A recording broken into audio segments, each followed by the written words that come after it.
longer soothes or saves.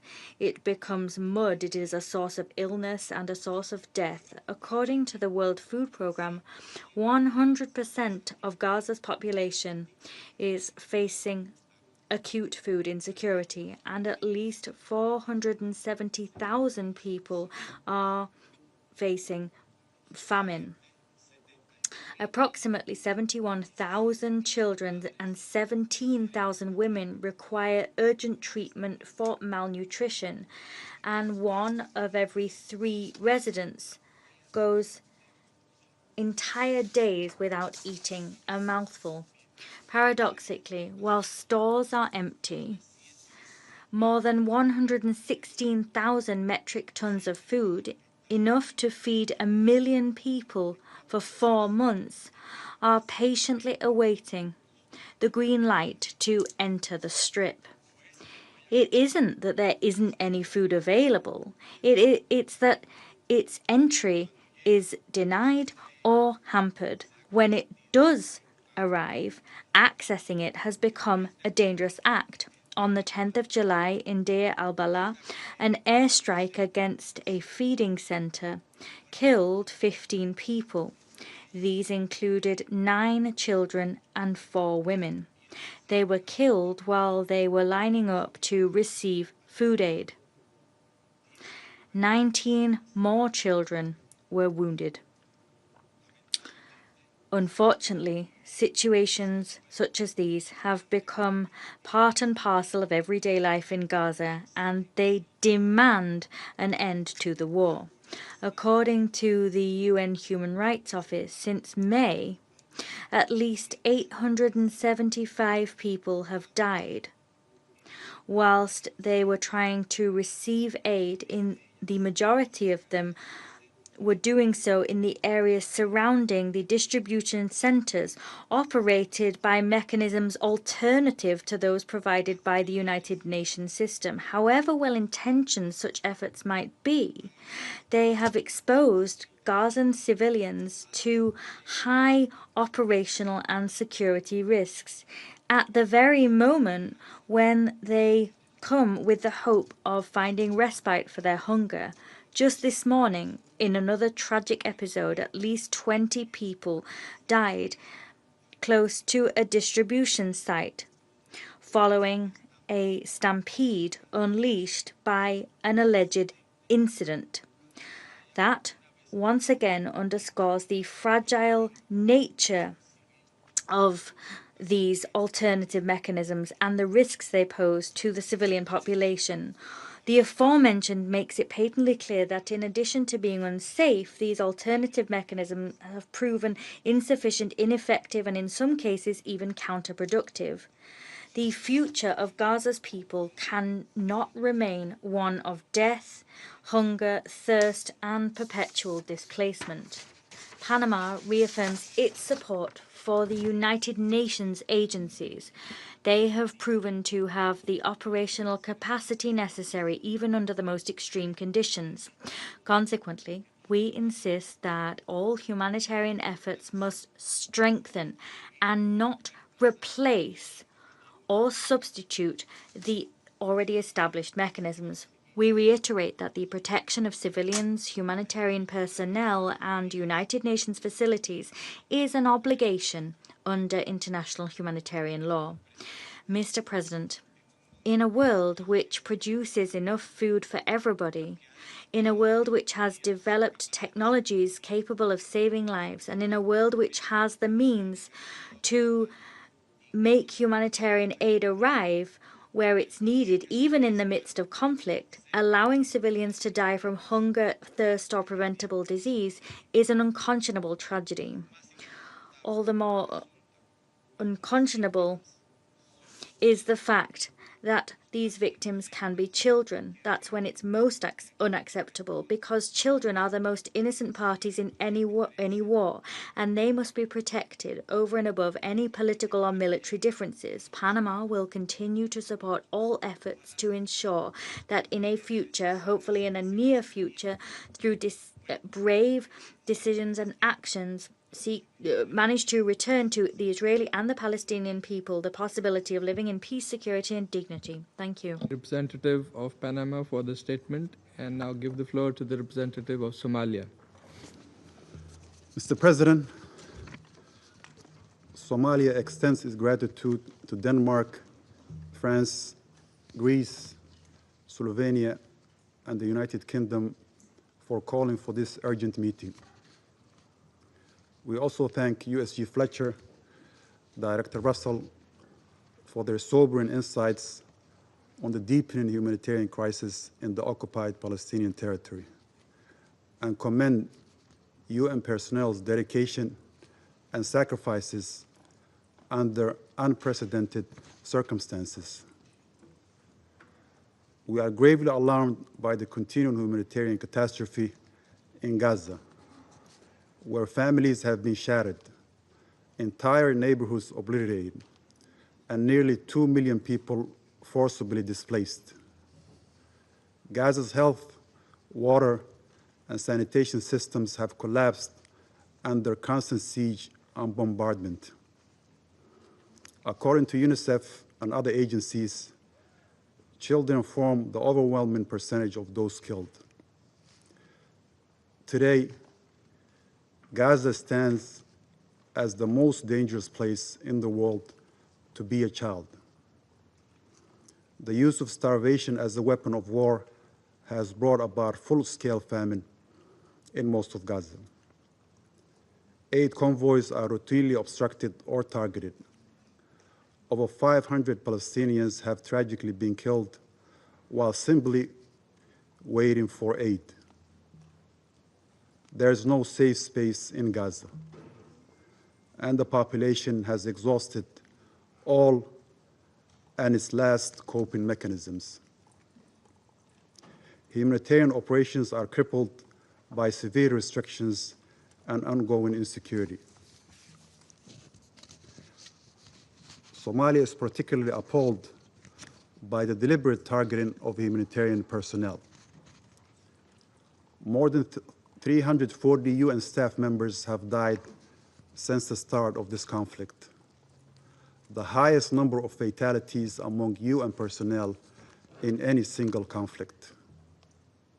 These individuals risked everything to deliver hope and sustenance, which is an indicament of this war's conduct. The killing of aid workers, journalists, and medical staff must be investigated, and those responsible must be held accountable. International humanitarian law must be respected without exceptions. The deliberate targeting of civilians, denial of aid, and the use of starvation as a tool of war are not only morally abhorrent, they are grave violations of international law. These actions are not limited to Gaza. In the occupied West Bank, daily violations by Israeli forces and settlers, including arbitrary killings, home demolitions, and the expansion of illegal settlements, have led to more than 949 Palestinians killed since October 7th, including over 200 children.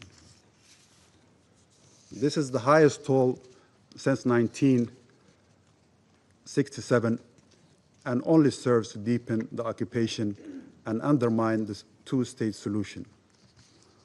Mr. President, we welcome the ongoing ceasefire proposal and commend the efforts of Egypt, Qatar, and the United States. But words must be matched by action. Our delegation reiterates its call for an immediate, permanent, and unconditional ceasefire, unhindered humanitarian access across Gaza, protection of civilians and aid workers in line with international humanitarian law, and the release of all hostages and detainees on both sides. As long as the root causes of occupation, blockade, and the denial of Palestinian self-determination persist, peace will remain out of reach. Somalia reaffirms its unwavering support for the inalienable rights of the Palestinian people, including their right to self-determination and to establish an independent, sovereign state of Palestine with Al-Quds al-Sharif as its capital in accordance with relevant UN resolutions and the Arab Peace Initiative. We urge the international community to move beyond statements of concern and toward a principled, coordinated, and an enforceable response that upholds the values and the obligations under the UN Charter. I thank you, Mr. President. I thank the representative of Somalia for the statement and now give the floor to the representative of the United States. Thank you, Mr. President. And I'd like to acknowledge Undersecretary General Fletcher and Executive Director Russell's briefings, although I would take issue with some of the characterizations in Mr. Fletcher's remarks, which pointed the finger of blame solely on Israel, with one reference to Hamas. I will also address in my remarks how refusal to work with the Gaza Humanitarian Foundation is tantamount to dereliction of duty in the humanitarian space. Mr. President, the United States remains actively engaged in addressing the humanitarian situation in Gaza. Special Envoy Witkoff continues to work tirelessly to reach a deal that would free the hostages and bring about a ceasefire that will pave the way for peace and prosperity in Gaza and the broader region. Mr. President, before I continue, I want to state that we are aware of reports of fatalities at a Gaza Humanitarian Foundation site in Khan Yunis, and the United States mourns this loss of life. The GHF stated it confiscated weapons at the site and has credible reason to believe that elements within the crowd, armed and affiliated with Hamas, deliberately fomented the unrest. Regarding our diplomatic efforts, Israel has accepted proposed ceasefire terms. However, Hamas continues to stubbornly reject them. We would have a ceasefire today if Hamas had agreed to the proposal on the table. The responsibility for the situation in Gaza lies solely with Hamas. It is long overdue for members of this Council and the UN system to place the pressure where it belongs, on Hamas, which continues to prolong this war and hold 50 hostages, including Americans Itai Hen and Omer Nutra, in captivity. Hamas has held them captive for more than 21 months. The United States will not rest until all remaining hostages come home. Mr. President, no one wants to see Palestinian civilians in Gaza go hungry and thirsty. The United States supports getting assistance to civilians in Gaza. This should happen in a way that does not allow Hamas to benefit. And with respect to reported fatalities or injuries of humanitarian workers as a result of IDF fire, we wish a swift recovery to those injured and offer condolences to those killed. And we recognize Israel's ongoing commitments to investigate these incidents. I would also recall that on June 11th, we witnessed Hamas's murder of 8 innocent Palestinians who were working on behalf of the Gaza Humanitarian Foundation, attempting to feed their fellow civilians in Gaza. We condemn Hamas's murders in the strongest possible terms. And with respect to West Bank violence, to which many have referred, I would simply note that Ambassador Huckabee has stated that we have asked Israel to aggressively investigate the murder of Saif Musalat, an American citizen who was visiting family in Sinjar when he was beaten to death. There must be accountability for this criminal and terrorist act, and our condolences are with Saif's family. Mr. President, unfortunately today, we have heard many council members and aid agencies continue to defend a failed system rather than support the GHF as it delivers life-saving assistance to those in need. We would urge member states and the UN to support the GHF and stop echoing incorrect information that benefits Hamas and undermines the secure delivery of aid to civilians in Gaza. It is unconscionable that members of this council have focused on criticizing the GHF rather than condemning Hamas and Palestinian Islamic Jihad for their continued abuse of the Palestinian civilians in Gaza. The result is an ever-growing credibility gap for the United Nations. The Security Council, member states, and the United Nations have failed to condemn Hamas's attacks against GHF personnel. Hamas has murdered innocent Palestinians and injured 2 Americans working for the GHF and attempting to feed civilians. In the previous system, Hamas systematically looted humanitarian assistance, turning aid into a tool of control. We saw during the previous ceasefire how the diversion of aid helped Hamas replenish its ranks. Hamas cynically exploited aid for its own purposes, leaving civilians to navigate chaos and lawlessness. The United States supports the delivery of humanitarian aid to civilians in Gaza in a manner that does not benefit Hamas. The GHF is providing the GHF is a crucial and successful mechanism for doing so, distributing more than 76 million meals to civilians in Gaza to date. They succeed where the old system failed in preventing Hamas from using aid to stay in power. It has consistently been able to deliver aid to civilians and remains committed to delivering aid consistent with the humanitarian principles of impartiality, neutrality, independence, and humanity. The GHF is a results-focused alternative to a broken aid system, following through on President Trump's commitment to feed Gaza's civilians without supporting Hamas or prolonging the conflict.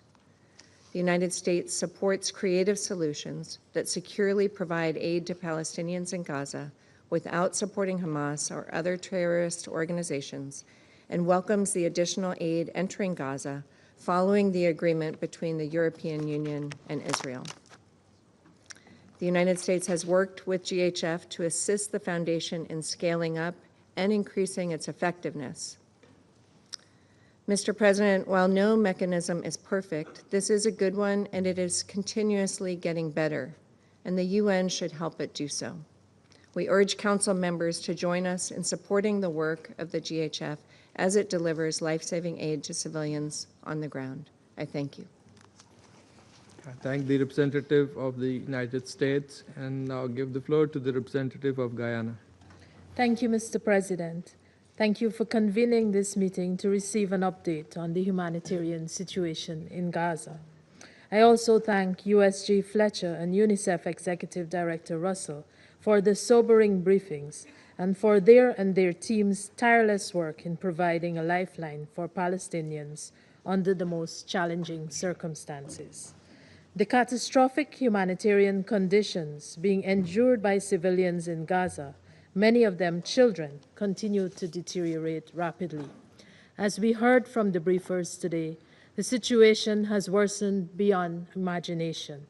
The civilian population, already several times displaced, is now facing crisis-level food insecurity. It was heartbreaking to hear WFP's Deputy Executive Director speak recently of mothers in Gaza trying to prevent their children from playing so they could conserve energy due to lack of food.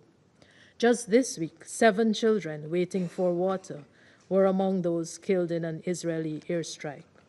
As the parties haggle over ceasefire conditions, the world is witnessing a cruel war on children. According to UNICEF, more than 50,000 children have reportedly been killed or injured in Gaza, and nearly every child knows what it is to be displaced, their families torn apart, and their homes destroyed. This devastation is unfolding as tons of life-saving food, medicines, and other basics sit in trucks across the border, waiting months for the green light to enter Gaza. Already stretched relief efforts are being further hindered by the denial of entry of necessary fuel supplies. We note the joint statement issued over the weekend by UN agencies, where it was made clear that fuel is the backbone of survival in Gaza, powering hospitals, water systems, sanitation networks, ambulances, kitchens, and every aspect of humanitarian operations. Also made clear is the fact that without adequate fuel, UN agencies may be forced to cease operations entirely, meaning no health services, no clean water, and no capacity to deliver aid.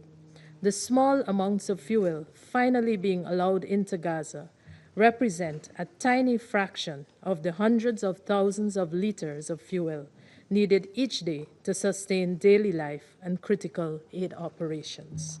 Fuel shortages have already resulted in maternity, neonatal, and intensive care units in hospitals no longer being able to function. Further compounding this desperate situation are the daily reports of civilians being targeted, killed, and injured while seeking aid at militarized aid distribution sites. WFP assesses that nearly 1 in 3 people in the Gaza Strip currently go without eating for days. While we note the planned expansion of the Gaza Humanitarian Foundation's distribution program, and hear repeatedly that the goal of the GHF is to facilitate the entry and distribution of humanitarian aid to the civilian population in the Gaza Strip in a manner that prevents its diversion or exploitation by Hamas, we continue to observe the GHF's lack of capacity to achieve its stated objective. With too few sites, those seeking life-saving aids are required to travel long distances under dangerous conditions, and there is repeated chaos as thousands of civilians line up to receive life-saving aid at GHF sites, with many being killed or maimed in the process. OHCHR has reported that as of 13th July, 875 people were killed in Gaza while trying to get food, with 674 of them killed in the vicinity of GHF sites. Today, at least 20 people were killed or reportedly killed in a stampede at the GHF site in Khan Yunis. Urgent action is needed to address deficiencies and to ensure the safety and dignity of those seeking food. In Resolution 2730, adopted in May last year, the Security Council reaffirmed the need for parties to armed conflict to comply with their legal obligations to respect the principles of distinction, proportionality, and precaution in the conduct of hostilities and refrain from attacking, destroying, removing, or rendering useless objects indispensable to the survival of the civilian population. Moreover, the Council's presidential statement of 3rd August 2023, which Guyana co-sponsored, reaffirmed the obligation of all parties to an armed conflict to respect international humanitarian law and to allow and facilitate the rapid and unimpeded passage of humanitarian relief for civilians in need in line with the humanitarian principles of humanity, neutrality, impartiality, and independence, including medical assistance. It also reaffirmed the need for all actors engaged in the provision of such assistance in situations of armed conflict to promote and fully adhere to these principles. This Council must uphold its own decisions and demand compliance from the parties to this conflict. The Council must also insist that increased amounts of food and essential goods, including fuel and medicines, be allowed into Gaza and distributed by the United Nations and other humanitarian operators in keeping with humanitarian principles and international law. The UN has consistently demonstrated its readiness and ability to deliver aid at scale every time there has been an opportunity to get aid into Gaza. Keeping lifelines open in Gaza is an obligation under international law, which requires providing aid and facilitating rapid and unimpeded passage of humanitarian relief to civilians in need. We remind that in an occupied territory, the occupying power must ensure that food and medical supplies are provided to the population in a manner that does not put their lives in mortal danger. Mr. President, colleagues, Guyana is also concerned about the continued attacks on schools that have become a sanctuary for displaced persons, resulting in new waves of forced displacement. According to UN estimates, over 725,000 people have been displaced since the breakdown of the ceasefire in March, with the Israeli military continuing to issue new displacement orders every day. In the West Bank, Israeli settlers and military forces have also intensified their attacks against Palestinian civilians, resulting in the killing of civilians and the demolition of their homes. According to OHCHR, some 30,000 Palestinians were forcibly displaced since the launch of Israel's Operation Iron Wall in the north of the occupied West Bank earlier this year. An immediate, unconditional, and permanent ceasefire in Gaza remains the only viable hope for its suffering population. There must also be an immediate, dignified, and unconditional release of all hostages held by Hamas and other groups, as well as the safe and unhindered access to humanitarian aid. Guyana continues to appeal for peace to be given a chance in the Middle East. Peace premised on a resolution of the Palestinian conflict in line with the two-state solution, where the Palestinian people can live in peace, dignity, and in harmony with their neighbors.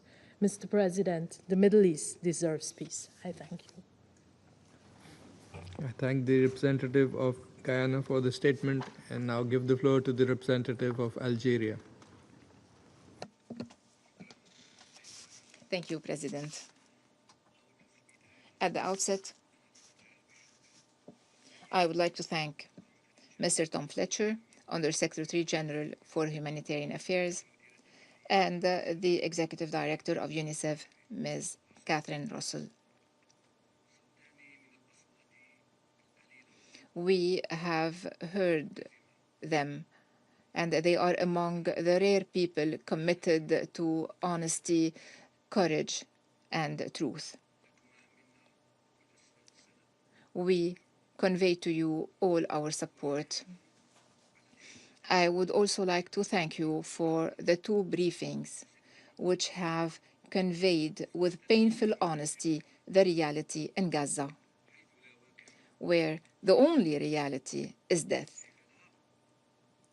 How can it be otherwise while the Israeli occupation forces continue to inflict on the Palestinians all forms of death?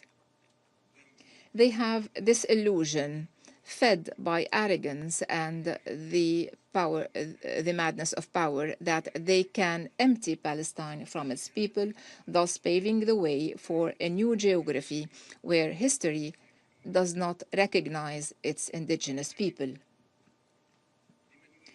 But for those who want to rewrite history, we say, ending the occupation and enabling the Palestinians to exercise their natural and legal inalienable right to their land is a historical inevitability. And those attempting to stop the wheels of history will be met by the same destiny as their predecessors. The land knows its people. Mr. President, in Gaza, an existential war is being waged, a war that does not need pretexts, because those who have the monopoly of force can make pretexts and export them, and can promote them and find those who will believe it, providing them with immunity and cover. In the Security Council, sessions abound, statements are delivered, but they do not dissuade the occupier and they do not stop the massacre. Our meetings, despite their abundance, reflect the concern of the international community towards what is happening. At the same time, our meetings reveal the inability of the international community to adopt the necessary resolutions and to impose respect of their will when it comes to the Israeli occupier. What is even more surprising, colleagues, is that we are hearing some defending the killers and finding them and themselves justifications. For some, killing children is a mere collateral damage. Maybe because they are Palestinians, they can be killed. Can you believe this? UNRWA estimated that Israel kills daily since the 7th of October 2023 a whole classroom of children, where the number of pupils per classroom is between 35 and 45 children. Children are paying the price. More than 18,000 children have been killed, 17,000 of whom reached hospitals.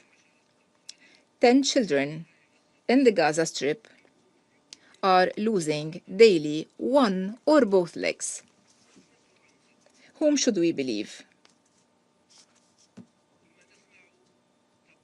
Then we hear some justifying the targeting of hospitals. And we hear them justifying the targeting of hospitals. They say that hospitals are command and control centers, while the WHO and other actors say otherwise. Physicians for Human Rights Israel has affirmed, and I quote, "The Israeli army has deliberately attacked hospitals and medical facilities.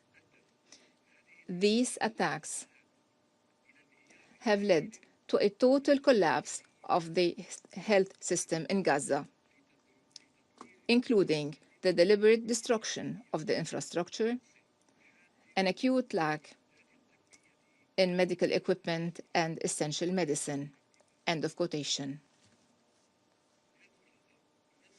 Whom should we believe?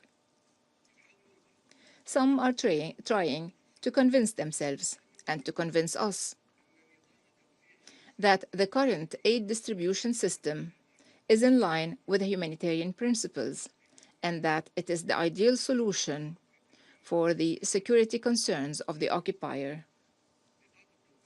But the distribution points have been turned into death traps, and aid is being militarized to be used to displace, not to save. The ICRC has reaffirmed, I quote, on the 12th of July, the field hospital of the Red Cross in Rafah has received 132 people injured by weapons. This is the most recent incident of mass injury on distribution sites. Tragically, 25 persons were declared dead upon their arrival, while 6 others died after they entered hospital. End of quotation. Whom should we believe? They say that there is no famine in Gaza and that calories are being calculated and needs are being met. But the reality shows otherwise. We see in Gaza people bitten by hunger. We see baby formula becoming a rare commodity. According to UNICEF, and I quote, last month, more than 75% of households have had a decreased access to water, and they do not have enough water to drink and cannot wash their hands when needed. malnutrition is also on the rise. More than 9,000 children have been hospitalized to receive treatment for acute malnutrition since the beginning of this year. End of quotation. Whom should we believe? Should we believe the pale faces of Gazans and their teary eyes? Or should we believe the language of killing? Should we believe those who are falsifying the truth and asking us to believe it in the name of pragmatism, double standards, and political considerations? The enormity of the atrocities that are being committed requires each one of us to listen to our humanity and to call for investigation and accountability. Before all that, we should call for a ceasefire and save the Palestinians. Mr. President, amidst these repeated massacres, we should not be fooled by names. We should not be distracted by legal arguments. Call it what you may: ethnic cleansing, genocide, crimes against humanity, war crimes, or a military operation. The result is one and the same: bodies dying from thirst before dying with bombs and bullets, and children born without a childhood and dying without graves. Meanwhile, the world remains silent, a silence that belongs to the language of crime, not to the language of conscience. Until when? Until when will we explain tragedy with cold terminology? Until when will we answer the killer with mere expressions of concern? And until when will we describe the victim as a mistake? This silence, under the pretext of diplomacy, amounts to bearing witness to a crime, and history will record it not as an impartiality, but as treason. Therefore, it is not enough to condemn. It is not enough to regret. Enough words. The obligation now is to act. The obligation is to use the tools provided by the UN Charter to end these crimes that are clear to everyone. Thank you. I thank the representative of Algeria for the statement and now give the floor to the representative of Sierra Leone. I thank you for convening this urgent meeting of the Security Council at the request of Denmark, France, Greece, Slovenia, and the United Kingdom. I also thank Undersecretary General Tom Fletcher and UNICEF's Executive Director, Catherine Russell, for their sobering and important briefings. I also thank them and the humanitarian workers for their sacrificial work. On the tragic humanitarian situation in Gaza, it is important to reiterate that for Sierra Leone, we speak not as a distant observer, but as a state with deep understanding of the horrors of conflict, impunity, and international indifference. We understand too well what it means when the international humanitarian law is disregarded and when civilians are left defenseless. We speak from that place of experience, empathy, and enduring responsibility, committed to the protection of civilians, the preservation of international law, and the pursuit of peace with justice. The humanitarian situation in Gaza is beyond catastrophic. It is inhumane and indefensible. We know that in the response to indeed the brutal and condemnable attacks of 7th October 2023 and the unlawful taking of hostages by Hamas and other armed groups, acts of terror which we have condemned, the state of Israel's military operations in Gaza have resulted in the death of over 58,000 Palestinians, including over 17,000 children, 10,000 women, and 4,000 elderly persons. No vulnerable or protected group has been spared from the brutality. Over 139,000 people have been injured, most of them women and children, and more than 9,000 remain missing, presumed buried under rubble. These are not abstract statistics. They are lives lost, family devastated, and futures erased.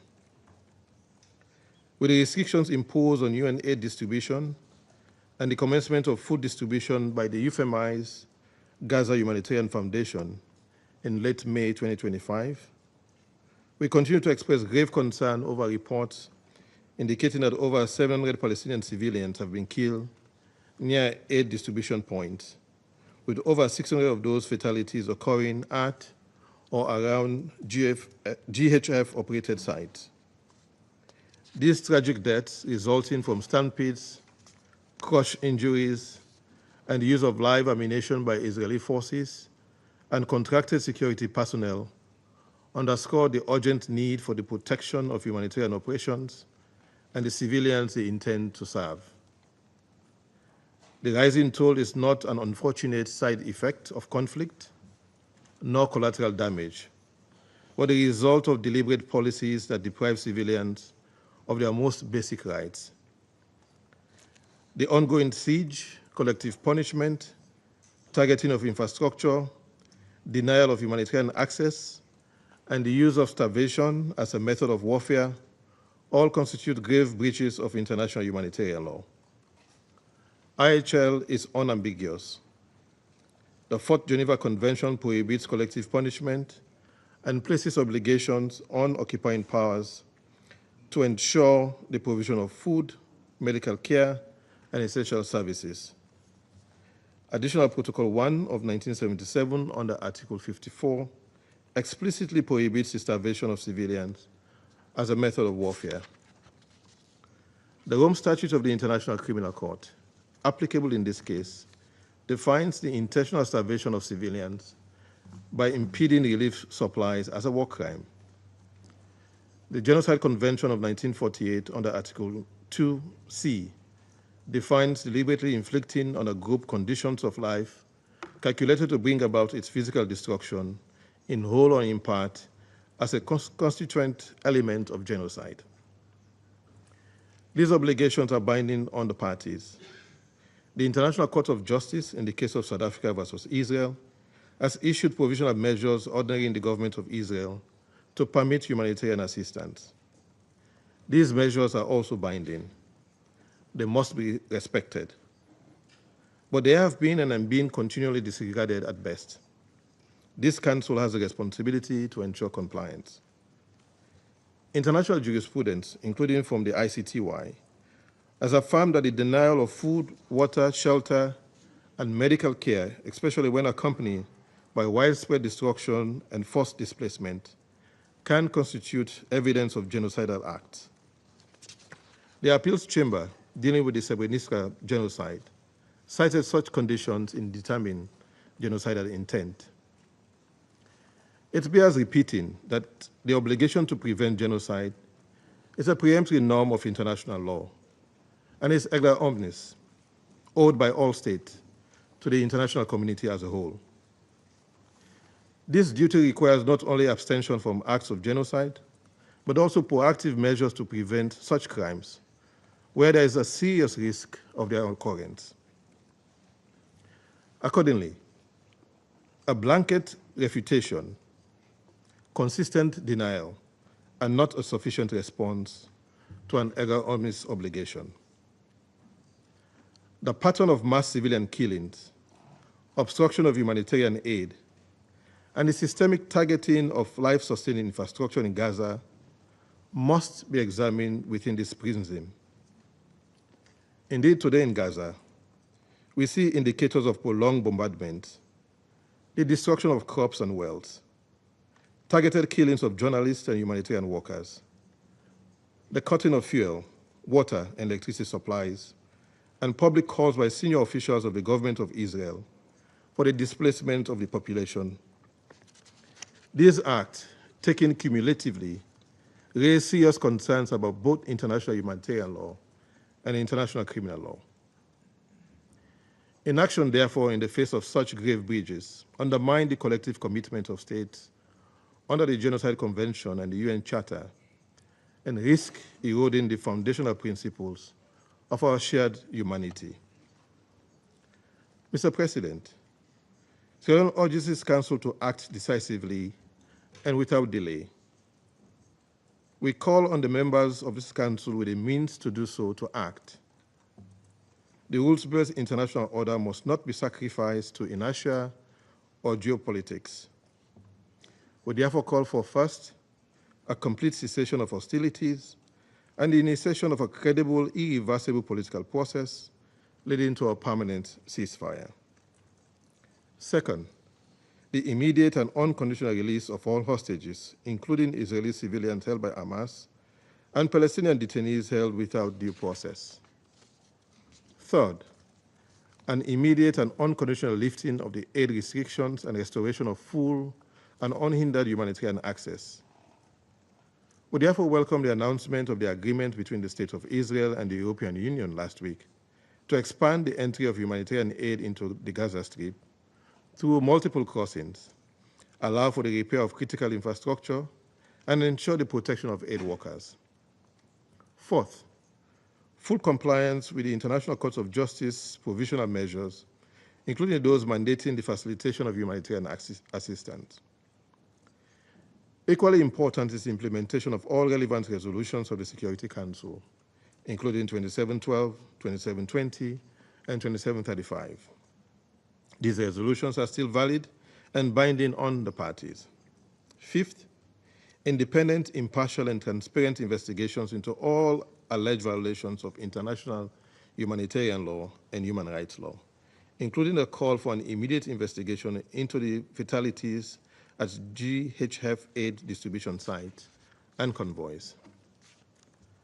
Sierra Leone commends the ongoing diplomatic efforts, including those led by Egypt, Qatar, and the United States, to achieve a ceasefire and scale up aid delivery. We also welcome the joint reconvening by France and the Kingdom of Saudi Arabia of the postponed international conference on the establishment of the Palestinian statehood and the two-state solution. We affirm our support for the right of the Palestinian people to self-determination and for a two-state solution. In closing, Mr. President, we must note that this Council, in just 2 generations, must not be remembered for what it again failed to prevent. We must endeavor to discharge our responsibility until relief reaches Gaza, the hostages are released, and hostility ceases. In the face of current inaction, we must also not be silent. As we recall the solemn words of never again, it must apply universally to all peoples, in all places, and at all times, in particular to the people of Palestine, in the occupied Palestinian territory, and now. I thank you. I thank the representative of Sierra Leone for the statement. I shall now make a statement in my capacity as the representative of Pakistan. I would like to join colleagues in thanking Under-Secretary General Fletcher and Executive Director Russell for the compelling briefings.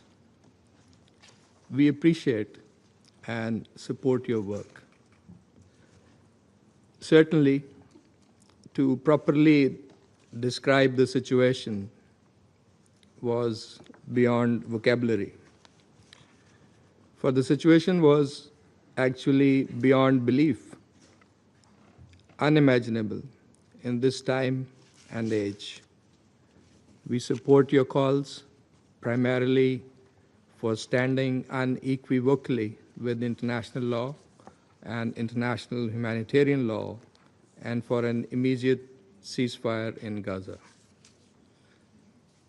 Colleagues, Gaza teeters on the brink of total devastation, a man-made catastrophe where death stems not only from bombardments, but from the systematic dismantling of the conditions necessary for life. Over 58,000 people have been killed, more than 138,000 wounded, and the entire neighborhoods reduced to rubble. Hospitals are barely functioning as supply chains collapse. Starvation is being used as a tool of war, and aid, the last lifeline for millions, has itself become a perilous pursuit. Just this past week, on 12th of July, dozens of civilians were reportedly killed when Israeli forces opened fire near an aid distribution queue in the Gaza city. Men, women, and children were waiting in the blistering heat for food. Instead, they found death. This is not an isolated incident. It is part of a pattern that underscores the urgent need for change. On another sweltering July morning, 7-month-old Salam lay motionless in her mother's trembling arms, her tiny ribs protruding like fragile twigs beneath skin drawn thin by hunger, her sunken eyes too weak to cry, flickered faintly as UNRWA health workers rushed to assist her at a bomb-damaged clinic. For weeks, her family had wandered the rubble-strewn streets for infant formula, but without success. Aid distribution points had none. UN-run centers were either inaccessible, out of supplies, or under threat. As doctors worked frantically to stabilize her, Salam's breathing grew shallower, her faint whimpers fading into silence. By nightfall, she was gone. One of 67 children lost to starvation in the past month, while thousands of aid trucks remained stuck at Gaza's borders, obstructed by bureaucratic delays and militarized checkpoints. Salam's death was not an isolated tragedy. It was the unfortunate yet foreseeable result of a system that has allowed hunger to become a weapon of war, a reality so grotesque that experienced medics are now grappling with the levels of malnutrition they once only saw in textbooks. Colleagues, I wish to highlight 5 urgent points here. First, the current aid mechanism is clearly failing those it claims to serve. According to the UN Human Rights Office, 798 aid-related killings have occurred since late May. 615 of them at or near distribution sites. The UN-coordinated system of more than 400 well-networked distribution points has been dismantled. In its place, a heavily restricted system under the GHF now operates with just a handful of designated aid sites. This forces desperate civilians to traverse active combat zones in search of basic necessities. While some aid has trickled into Gaza, the volume is vastly inadequate. Its implementation is flawed, and it falls far short of the standards demanded by international humanitarian law. Most gravely, the system has morphed into a death trap. Second, the denial of life-saving assistance, particularly infant formula, has reached indefensible levels. Newborns face imminent risk of death by starvation. This form of deprivation cannot be justified under any circumstances. Immediate, unimpeded access must be granted for delivery of essential supplies.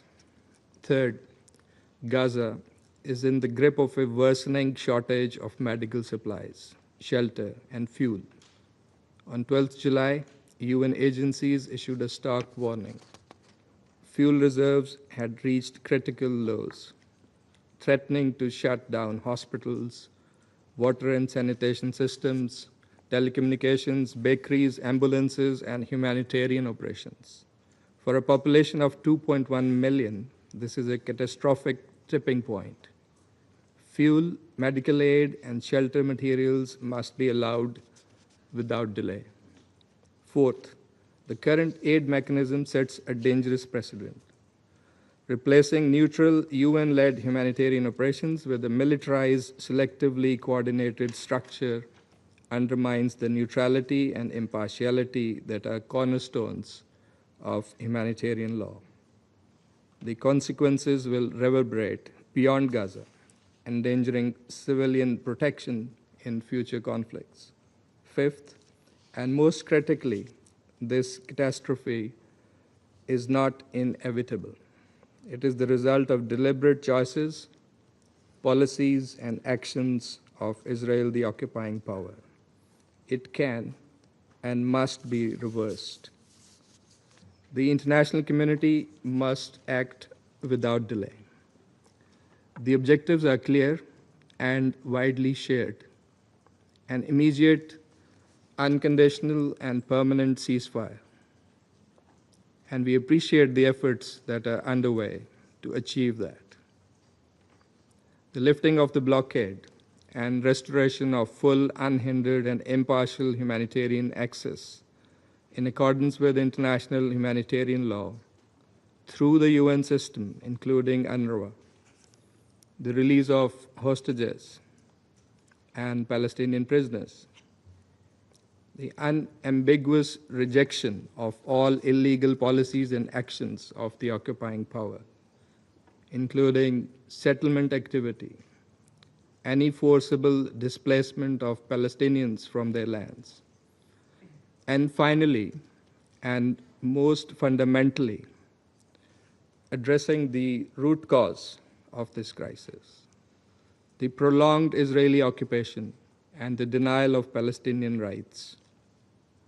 A just and lasting peace in the Middle East requires realization of the two-state solution with an independent, sovereign, and contiguous Palestinian state based on pre-1967 borders with Al-Quds al-Sharif as its capital. In this regard, we look forward to the high-level conference later this month to be co-chaired by France and Saudi Arabia, and hope that it will yield concrete outcomes. Colleagues, the world cannot stand by as Gaza is starved and shattered. Let us not grow numb to the daily toll of lives. It is not just another headline, another ticker on our screens, another statistic. Behind each number is a life, a person with a story, a dream extinguished, a family torn apart. History will judge us anyways, but let us be judged by our actions on the side of humanity and international law, and not by silence and passivity. Thank you. I resume my functions as President of the Council. The representative of the United States has asked for the floor to make a further statement. I give them the floor. Thank you, Mr. President.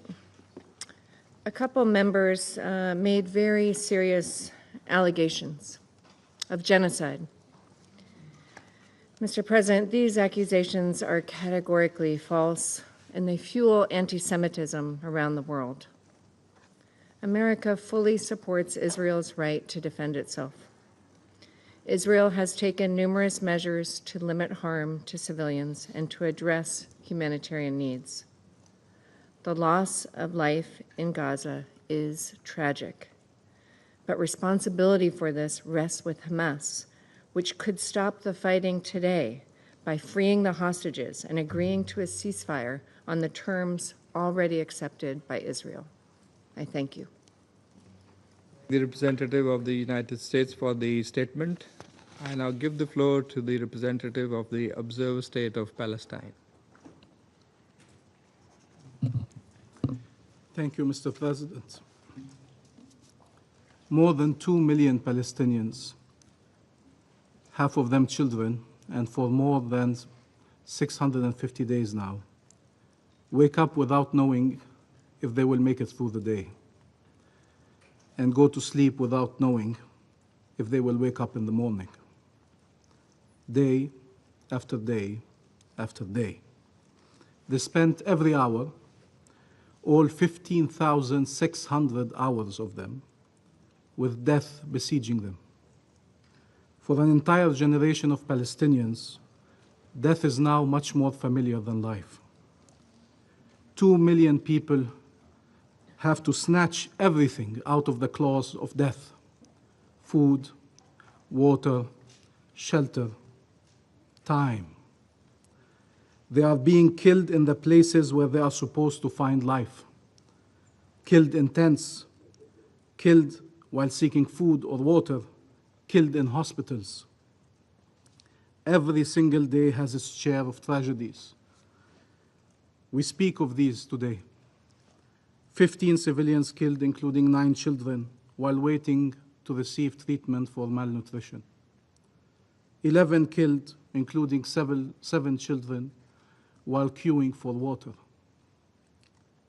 Because of occupation-made water scarcity and occupation-made food scarcity. And every day, 40, 50, 60 Palestinians killed while seeking food.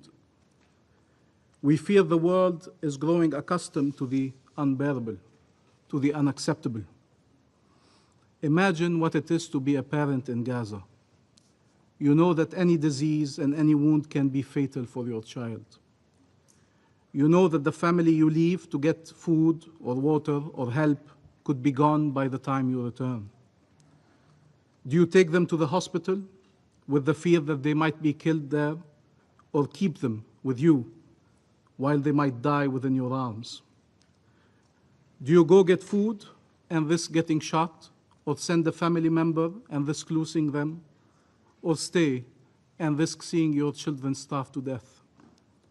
Do you go get water, send a member of your family go get water at the peril of your life or their lives, or risk seeing your family die of thirst? Do you evacuate one more time, forcibly displaced again and again, and get killed on the way, or stay put and get killed where you are? Every decision they are making while we speak is a life and death decision. Every single day, every single hour, every single minute. But it is a Russian roulette with a bullet in almost every chamber. Whatever decision you make, most probably somebody is going to die. Every single family in Gaza is moving between one death and another as the whole world watches on. For 1 million minutes now. In Gaza, all paths lead to death, and our role, our responsibility, our legal and moral duty is to open one that leads to salvation. One that leads to salvation. Israel wants that path to be leaving Gaza. That was the whole plan from day one. In the words of Mahmoud Darwish, this siege will endure until we are truly persuaded into choosing a harmless slavery, but in total freedom. They want to say, we chose to leave. We chose to be occupied. We chose to be oppressed. It is our fault. It's always our fault. That has been the narrative since the beginning. Didn't they say we were responsible for our own Nakba? That we left on our own, forgetting the massacres and the towns and villages destroyed? Let them leave, they say.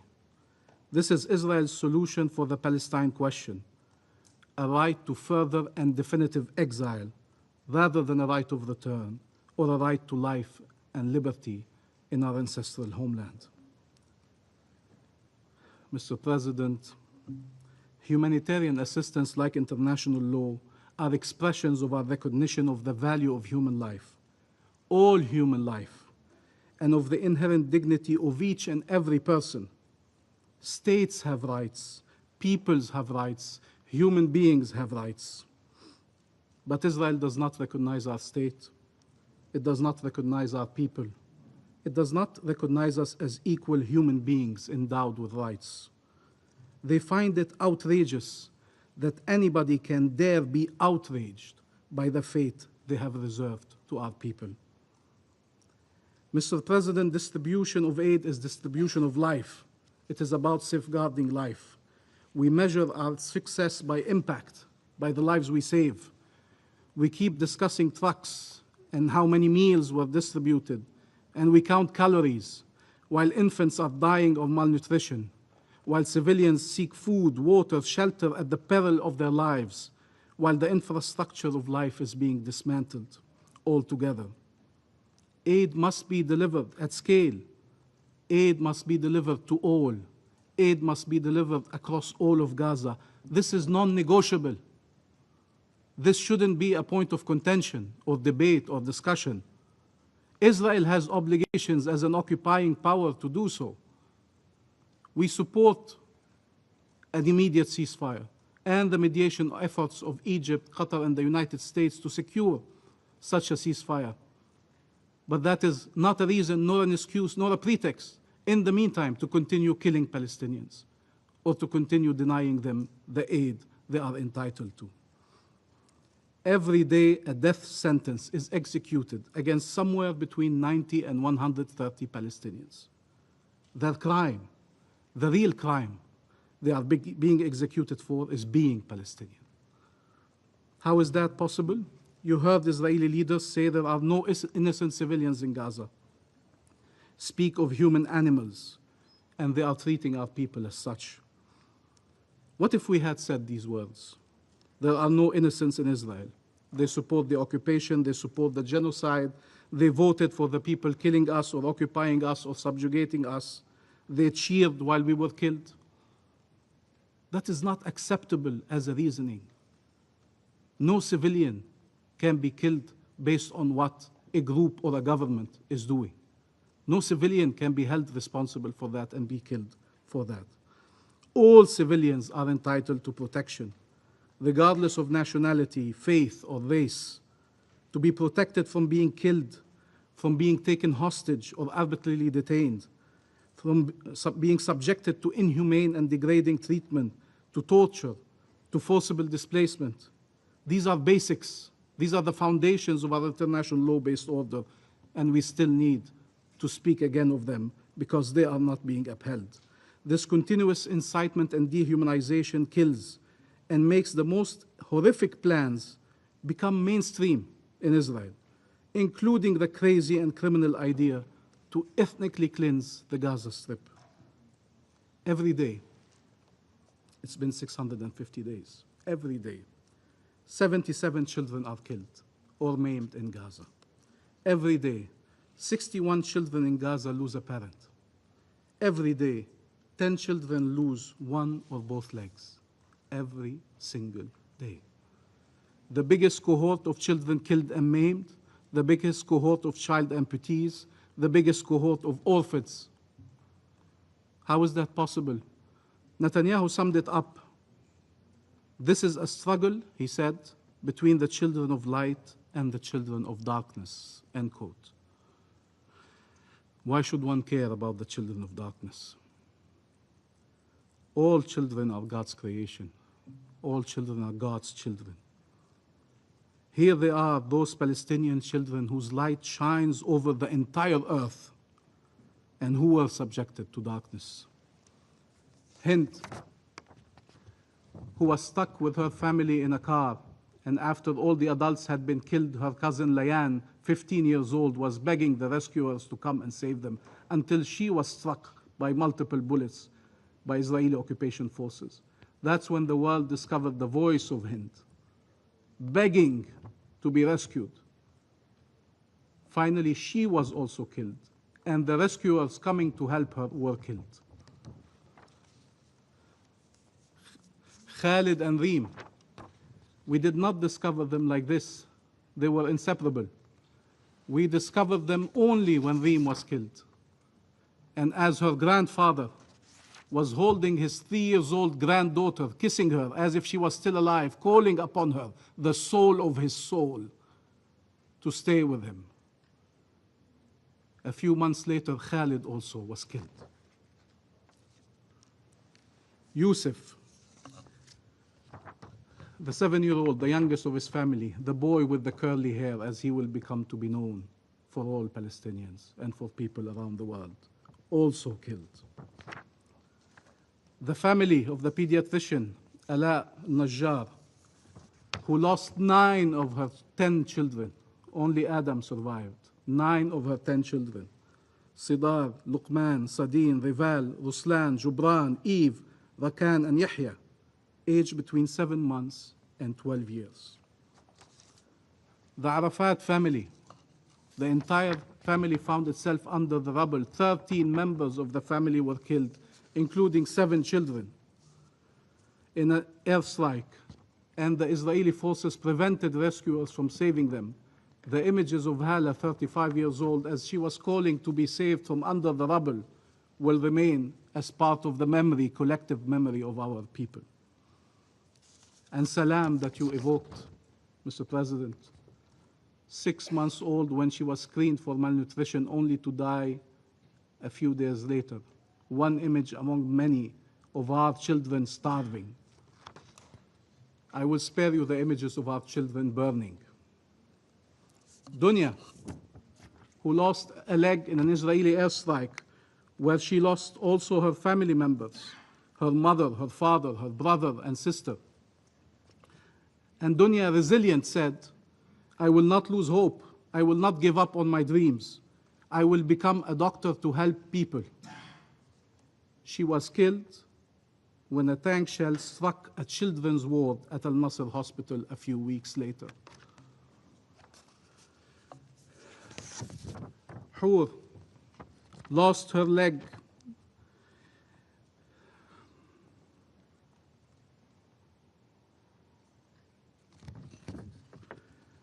lost her family, her father, her mother, her 3 brothers.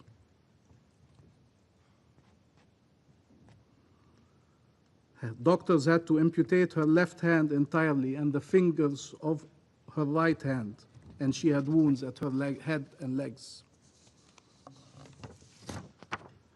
Siwar and Selina, 3 years and 21 months old, together in life and together in death.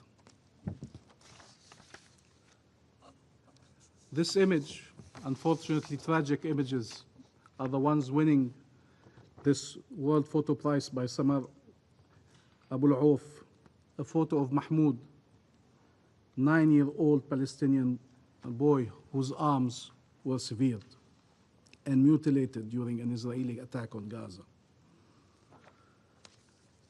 But also in the West Bank, 8-year-old Adam, he ran when Israeli occupation forces shot at him, his brother, and his cousin. His cousin was killed. And he was killed when he was struck by a bullet while he was running away, a bullet in his head, in the back of his head. Remember these faces. It is our duty to remind you of them, not to allow you to forget them. And remember all the children we can still save. In the West Bank, Israel displaced 40,000 people and destroyed entire refugee camps in Tulkarem, Tubas, and Jenin. It killed almost 1,000 Palestinians in the last 20 months, including 200 children. Palestinian villages are under incessant attacks by settlers and occupation forces from Masafir Yatta to Kafar Malik, from Taibe to Deir Debwan to Sinjil, where Saif Muslat was beaten to death by the settlers, and Muhammad al-Shalabi was shot in the chest and died. And again there in the West Bank, rescuers too were denied to reach the victim for several hours until they could no longer be saved. The same patterns at a different scale. Rampage and burning, destroying, killing Palestinian families and homes and hospitals and schools and mosques and churches and cemeteries and infrastructure and businesses. Everything is under attack. Palestinian presence and life in the land of Palestine is under attack. What world is this, where Israel can claim it can kill anyone in Gaza? They are either terrorists who deserve to be killed, or Human Shield, it cannot be blamed for killing them. What if we accept this reasoning that a state cannot be held responsible for the people it kills? Is that the precedent? Is that the world we want to be living in? It is a genocide. Many observers say it, many independent organizations say it, many scholars say it from Israel and the rest of the world. And we blame Israel for these actions, not Israeli civilians, not Jews around the world. They're not responsible for what Israel is doing. And many Jews around the world stand for justice in Palestine and elsewhere. They call it a genocide, and they fight to stop this genocide, and they fight for a future of peace. People in Israel also are able to say it, and we are able to say it around this table. And we stand with everyone, regardless of their nationality and faith, who stand for justice. We stand side by side, shoulder to shoulder. What world is this where one party can destroy a country and all the requirements of life and then pretend to be human and give lessons about the right to voluntary migration? Let them leave, this place is hell, says the person who turned it into hell in the first place. What world is this where a country can use starvation and thirst as weapons of war, and then under pressure to stop, is able to turn aid distribution into a tool to advance death and displacement at the same time? What world is this where putting an end to massacres or to get aid to be distributed is subject to negotiations? What world is this where humanitarian is characterized to identify a so-called city that is inhumane in its design and its purpose? Terms are being distorted, and rules are not only being breached, they are being obliterated. And it is our people who pay the price. What world is this where those defending international law are considered guilty and the perpetrators can never be held to account? Where Israel can be prosecutor, judge, and executioner, and then we will ask them to investigate their own crimes, the ones they were ordered to commit at the highest level of their leadership, espousing these crimes, pushing for these crimes, inciting these crimes, organizing and planning these crimes. What world is this where humanitarians trying to save lives are attacked and killed? Health workers and humanitarians and UN personnel, and those killing them blame them for their death. What world is this where those documenting the crimes perish to silence them? What world is this where we need to say that aid is not a bargaining chip, not a method of pressure, not a weapon of war, not an instrument for displacement and forcible displacement? Mr. President, and I conclude, our role is not to be the narrators of this genocide, but to be part of the movement that brings it to an end. Our role is not to be witnesses and testify. It is to deliver justice and peace. The fate of a nation depends on the decisions that states are willing to take today to save civilians, to end the genocide, to achieve a ceasefire, to release hostages and prisoners, to deliver aid, to ensure the withdrawal of Israeli forces, to deliver justice, to end occupation, to achieve shared peace and security for all, shared peace and security, to save humanity and our international law-based order.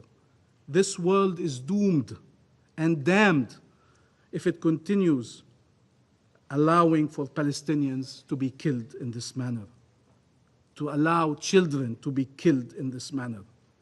Save Gaza so we may all be saved by Gaza. That will continue to be our call to all to act, states, individuals, entities, organizations, agencies. Save Gaza or we are all doomed. Save Gaza so we can all be saved by Gaza. Thank you. I thank the representative of the Observer State of Palestine for the statement.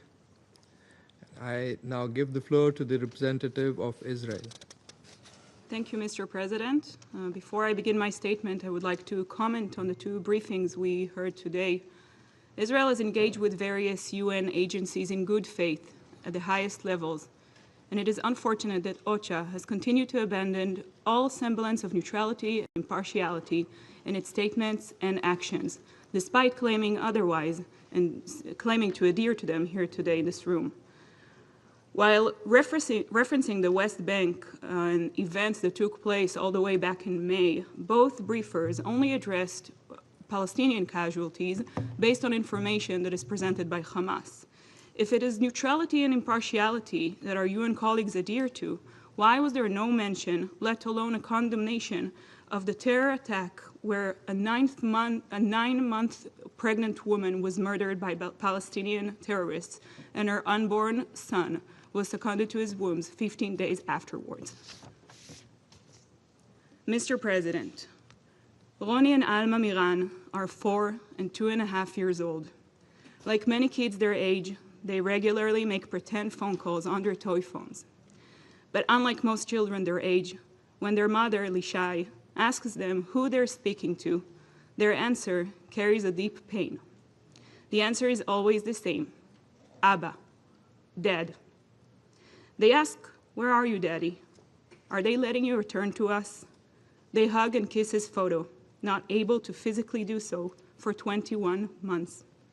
Their father, Omri Miran, has been held hostage by Hamas in Gaza for 649 days. For those 2 young girls, that's nearly their entire lives without their Abba. Earlier this month, twin sisters Emma and Yuli Cunio, who were themselves abducted by Hamas alongside with their parents on October 7th, celebrated their 5th birthday. What should have been a day filled with balloons, laughter, and joy was instead a somber affair marked by absence and pain, because it was their 2nd birthday without their father, David Cunio, who is still held hostage in Gaza. Their birthday wish was heartbreakingly simple: "We just want Dad to come back home."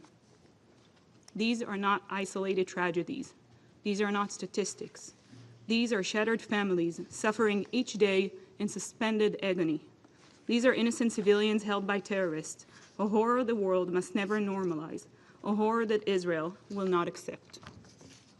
Mr. President, we meet today again to discuss the humanitarian situation in Gaza, with a briefing from UNICEF concerning the situation of Palestinian children.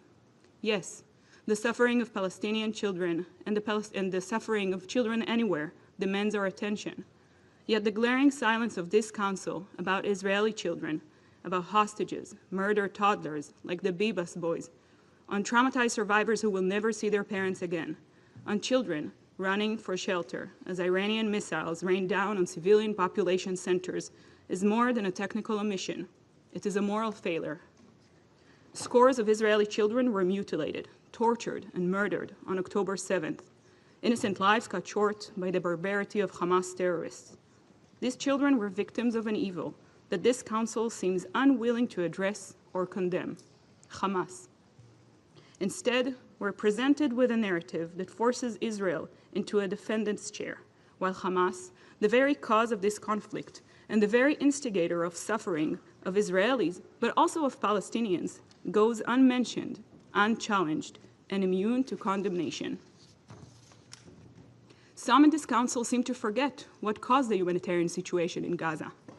To address the situation without mentioning Hamas's war crimes, hiding weapons in schools, firing rockets from hospitals, using civilians as human shields, is not a humanitarian concern. It is propaganda. And even this additional session held today, a week before an already scheduled dedicated Council session, plays directly into the hands of the terrorists who engineered this conflict. It does not support peace, but politicizes suffering. Rather than requesting concrete consultations to learn about the efforts on the ground, the Council gathers to do the opposite, to pressure one side while absolving the other. There is a serious effort on the ground to achieve a hostage deal. Prime Minister Netanyahu's visit to Washington last week to meet with President Trump and other senior administration officials underscored just how committed Israel is in its will to achieve a hostage deal. And Israel continues to closely work with the United States and with Egypt and Qatar on reaching a deal that would bring our loved ones home and would end Hamas's reign of terror. Israel will keep supporting the entry of food, baby formula, medicine, and critical supplies, because we believe innocent civilians deserve relief from the agony that Hamas has caused them. But we will not allow that aid to become fuel for terror. And yet, even as aid flows in, Hamas does everything in its power to disrupt it. They loot supplies, they obstruct distribution, they intimidate international aid workers, they fire at aid convoys, steal fuel intended for hospitals, and hoard food for their terrorists. They turn the sufferings of the civilians of Gaza into a tool of leverage, and then blame Israel for the very hardship they manufacture. Anyone who truly cares about humanitarian assistance must be serious about condemning those who prevent it from reaching the people. Let us stop pretending that Hamas is a bystander to this crisis. They are its architect. So I ask, does this council stand with the effort to improve the situation on the ground, or with those who obstruct it? While this council speaks of humanitarian suffering, let us provide an update on the real humanitarian action underway. Over the past 2 weeks, Israel, together with international organizations, has facilitated the entry of thousands of tons of humanitarian aid into Gaza, using mechanisms designed specifically to bypass Hamas terrorists and reach the civilian population directly. These efforts have been coordinated with the Gaza Humanitarian Foundation, which has now delivered more than 66 million meals to Gazans. In addition, more than 7,500 tons of flour have been delivered to bakeries across Gaza, ensuring bread for families. Today alone, over 130 patients and caregivers, including children, exited Gaza through the Kerem Shalom and Allenby bridge crossings for treatments abroad. So perhaps it's time to put an end to the dissemination of disinformation by some in the Council regarding which paths lead to what. There are paths of cooperation and improvement. Earlier this week, on July 13th, nearly 100 tons of baby formula donated by UNICEF entered Gaza through the Kerem Shalom crossing, facilitated by Israel. We do wonder why this was omitted from the briefing this afternoon. It should be absolutely clear. The aid is for the civilians in Gaza, not for Hamas, and we will continue to facilitate it. Mr. President, Council members, one cannot claim to care about the children and people of Gaza while ignoring the suffering of Israeli children and hostages still held there. A mere mention, a single reference in a 15-minute presentation is not enough. The empty words will not do. You cannot champion peace while turning a blind eye to those who wage terror. If this chamber truly wishes to ease the suffering of all children, Israeli and Palestinians, then you must confront the root of this conflict, and that root is Hamas. Hamas has built its war machine at the expense of Palestinian lives and futures. It has robbed Gazan children of their innocence, indoctrinating them with hate in their classrooms, using them as human shields, and bearing weapons in their schools and hospitals. Imagine what Gaza could be without Hamas, a place of peace, where children learn math, not martyrdom, where aid builds homes, not terror tunnels, where coexistence replaces hate. There are those who wish to work with Israel in good faith, regional partners who cooperate with us to bring hope to children across the region. It can be achieved, but it can only be achieved without Hamas. And it is time for this Council to speak and act with moral clarity to achieve this goal, with demanding the immediate and unconditional release of all hostages, deceased and alive, still held in Gaza, by condemning Hamas unequivocally for what it has done to Israelis, but also for what it has caused to the Palestinians, by designating Hamas as a terror organization it is. This is what the Council should be focusing on. Israel, on its part, will continue to work with the US, Egypt, and Qatar to reach a hostage deal and to bring all our loved ones home. Mr. President, to conclude, every child deserves safety. Every child deserves a future. That future cannot be built on hate. Our children, all children, deserve more than this Council's silence in the face of terror. They deserve your voice, and they deserve your action. And Alma, Roni, Emma, and Yuli deserve to hug their fathers again. Thank you, Mr. President. I thank the representative of Israel for the statement.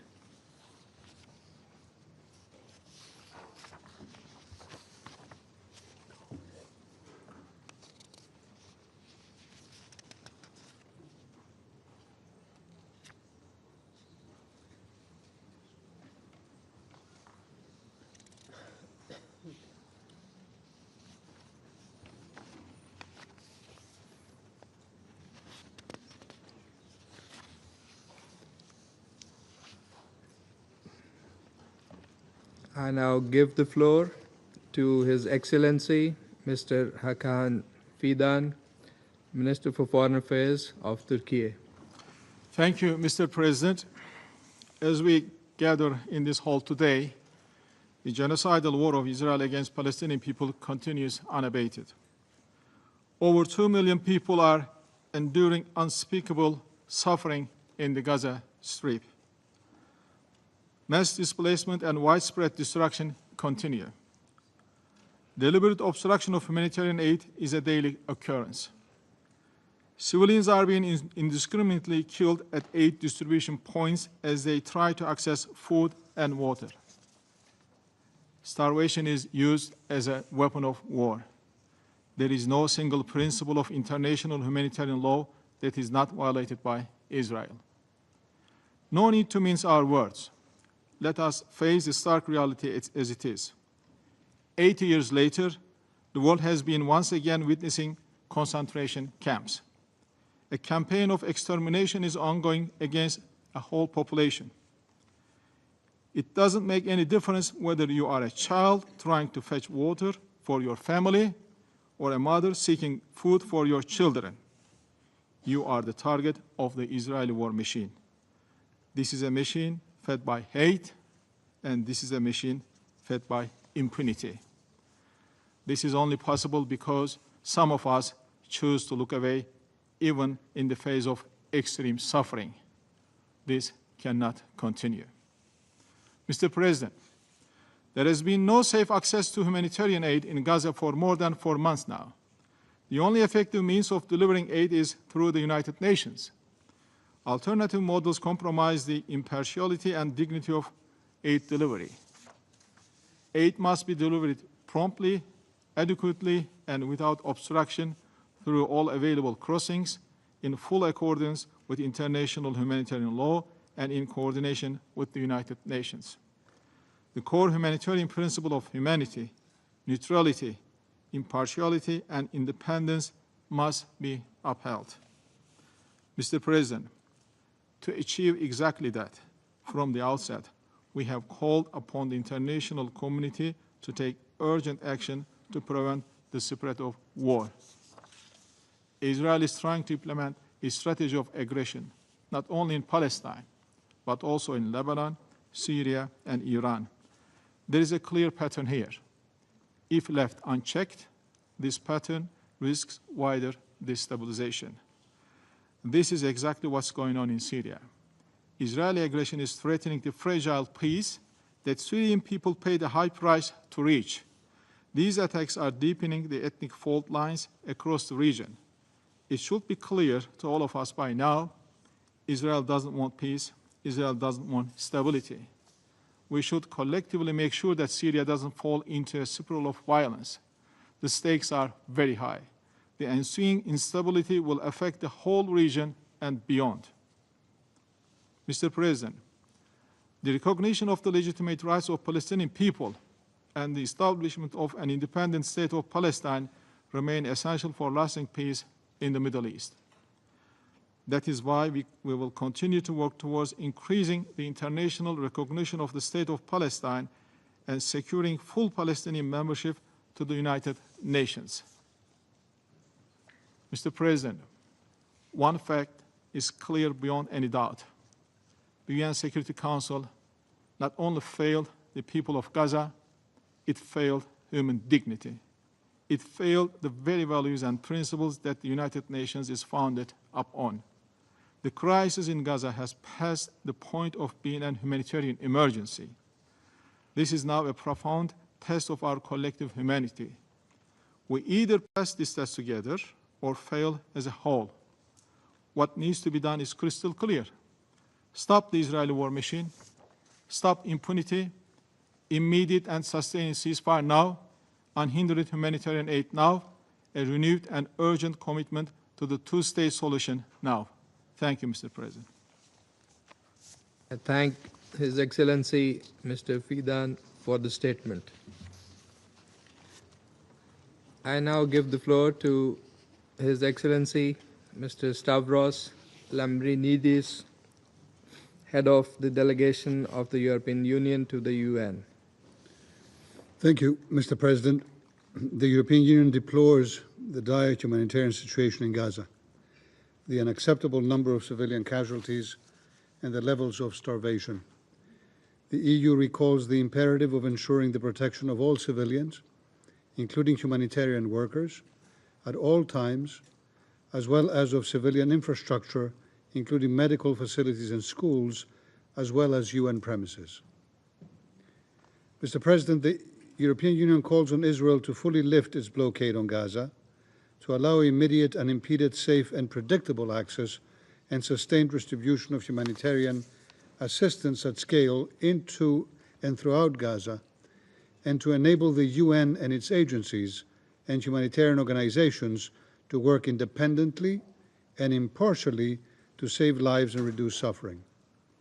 The EU has consistently called on Israel to fully comply with its obligations under international law, including international humanitarian law.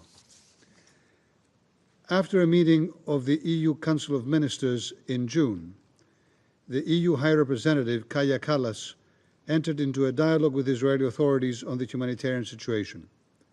Following that dialogue between the EU and Israel, steps have been agreed by Israel to improve the humanitarian situation in the Gaza Strip.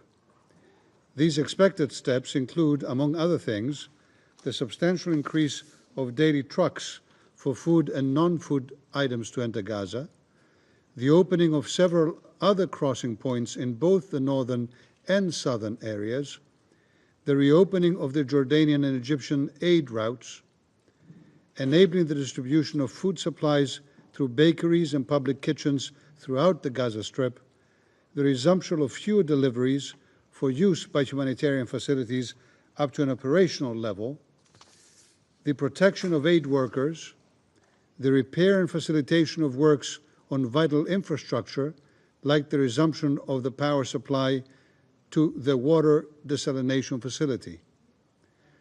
We can already see some improvements, including delivery of fuel, reopening of the Jordanian and Egyptian routes, opening of a crossing point in North Gaza, and ongoing reparations of essential humanitarian infrastructure, but a lot more is needed. These measures are to be implemented with the common understanding that aid at scale must be delivered in accordance with humanitarian principles of humanity, neutrality, impartiality, and independence, and that measures will continue to be taken to ensure that there is no aid diversion to Hamas or elsewhere. The EU will closely monitor implementation of these steps. We welcome updates from our humanitarian partners in this regard. At the same time, the European Union continues to call for an immediate ceasefire in Gaza and the unconditional release of all hostages, leading to a permanent end to hostilities. The EU continues to fully support the mediators, the United States, Egypt, and Qatar. The EU deplores the refusal of Hamas to hand over the remaining hostages. I reaffirm the EU's commitment to a lasting and sustainable peace based on the two-state solution, with the State of Israel and an independent, democratic, contiguous, sovereign, and viable State of Palestine living side by side in peace and security and mutual recognition. We are ready to contribute to all efforts towards this solution and call on all parties to refrain from actions that undermine its viability. In this context, the EU will continue supporting the Palestinian Authority and its reform agenda.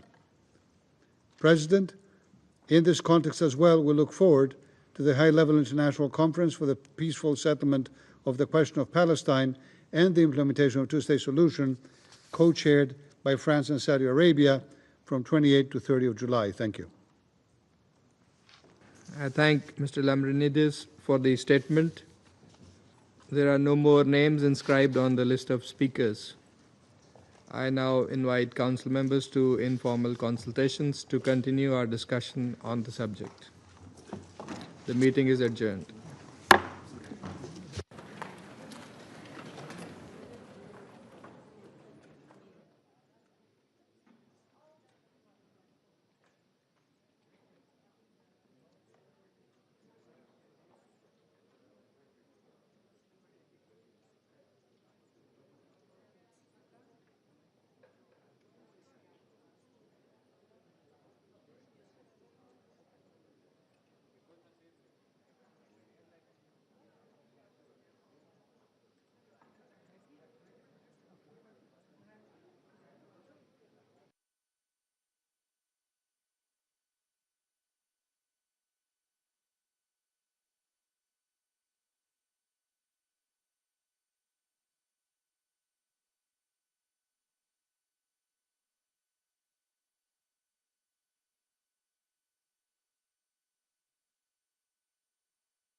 Hey, Tom, that's it.